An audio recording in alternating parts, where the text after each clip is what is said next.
chanson.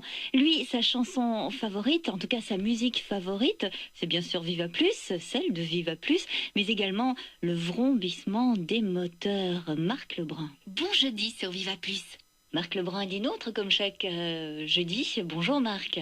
Bonjour Jocelyne. Rédacteur en chef du magazine en ligne Autopresse, avec nous pour nous parler de voitures. Mais il est vrai qu'en ce moment, le marché automobile n'est pas au beau fixe comme dans beaucoup de secteurs d'ailleurs.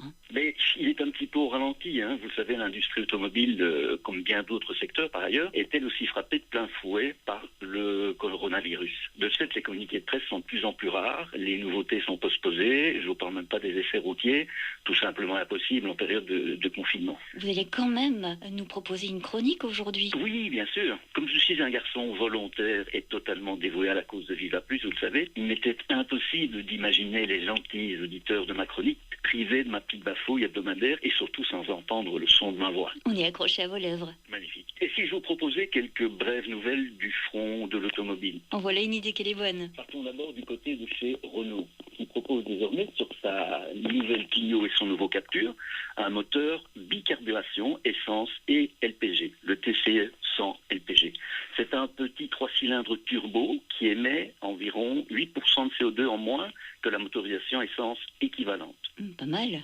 Donc ils sont tous les deux équipés de 2 réservoirs, un pour l'essence et un pour le LPG, et le véhicule dispose de fait d'une autonomie cumulée de plus de 1000 km. C'est quand même franchement pas mal. Sachez aussi que le remplissage du réservoir LPG, 32 litres sur la Clio et 40 litres sur la Captur, est tout aussi facile que rapide, soit à peine 2 minutes. On est très loin des charges électriques. Oui, mais ça a sûrement un coût un peu plus élevé. Un petit peu. La Clio LPG, par exemple, est accessible dès 18 500 € et le Captur LPG à partir de 21 175.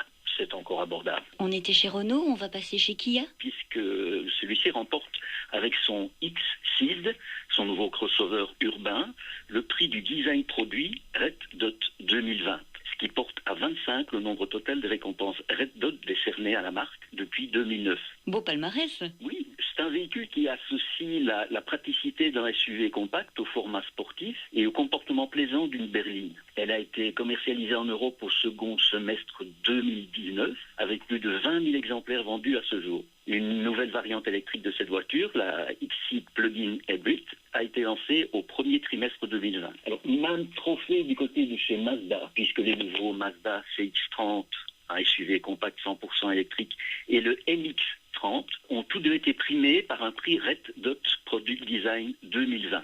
Selon le professeur Peter Zeck, fondateur et CEO des Red Dot Awards, les lauréats ont prouvé qu'ils ont su créer d'excellents produits dignes de remporter un prix. Les Red Dot Awards, je vous avoue que c'est la première fois que j'entends cette distinction. On ne l'entend pas souvent, c'est vrai. Et enfin, terminons, si vous le voulez bien, sur une petite note d'humour. C'est donc l'histoire d'un chauffard français, on peut le dire, qui, voici quelques jours, n'a pas souhaité, lors d'un contrôle, se conformer aux injonctions des forces de l'ordre du côté de Kiévrin et a donc tenté de fuir à bord de son véhicule, pensant certainement les distancer rapidement. Mais voilà, boire quand on prend le volant, c'est pas trop conseillé déjà. Et notre ami n'a pas dû prendre en considération le fait qu'il circulait à bord d'une voiture sans permis, qui dans le meilleur des cas plafonne à 40 km/h. Inutile de vous dire qu'il a été arrêté quelques centaines de mètres plus loin sans aucune difficulté pour la police. Boire ou conduire? Il faut choisir. C'est certain. Et on retrouve cette chronique sur le site autopresse.be/Viva Plus, soit Viva Plus avec le signe, soit Viva Plus en toutes lettres.